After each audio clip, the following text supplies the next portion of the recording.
Northeast people can adapt to anything, new city, new language, new culture, new everything. Very flexible, very adjustable people. But there are two things completely non-negotiable: rice and King Chilli. Everything else is optional or won't go, that well without those two. Let's talk about rice. You take a Northeast person to the finest restaurant in the city, candles on the table, menu in a leather folder, waiter in a suit. They will look at the menu very carefully, very seriously, turn the page, turn it back, and eventually they will quietly ask, do you have rice? When they're hungry and they have the option, it's not biryani, it's not fried rice, it's rice.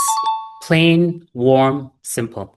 And it's not that they don't enjoy other food. They do. They'll eat the pasta, the pizza. They'll have a lovely time. But, somewhere around like 9 or 10 p.m., something happens, that quiet emptiness, not exactly hunger, more like incompleteness, like something's missing, like the meal never officially ended. And the only way to close it is rice. Northeast people don't eat rice to fill up. Of course they do, but more than that, they eat rice so they feel like they ate.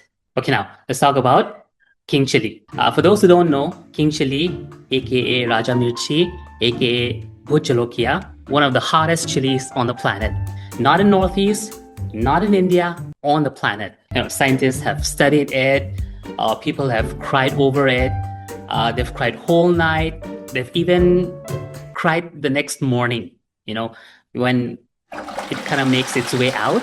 Northeast people put that in everything. Not as a challenge, not to prove anything, just a regular Tuesday. One time I was helping one of my friends shift to a new location.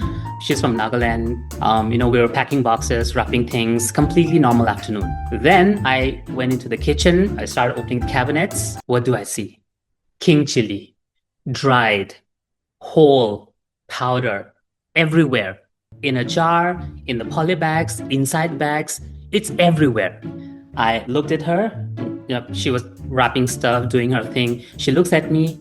She has no clue, completely unbothered. And that's the thing. She didn't stop King Chilli like it was something special. She stopped it like it was basic utility, like salt, like rice or atta or cooking oil, something the house simply cannot function without. Because for her, it cannot. Now, living in mainland cities, this becomes a whole situation. Your mainland friend invites you for lunch or dinner or whatever. Very excited, They say, I made it extra spicy just for you. And when you say spicy, I want to talk about it. Because here's the thing. When you say spicy, two very different things are going on. Mainland spicy means flavor, the haldi, the jeera, the garam masala, the kitchen masala, the ilaichi, the whole orchestra. Rich, layered, aromatic, very respectable, tasty. Northeast spicy means one thing: pure, red, hot chili peppers heat.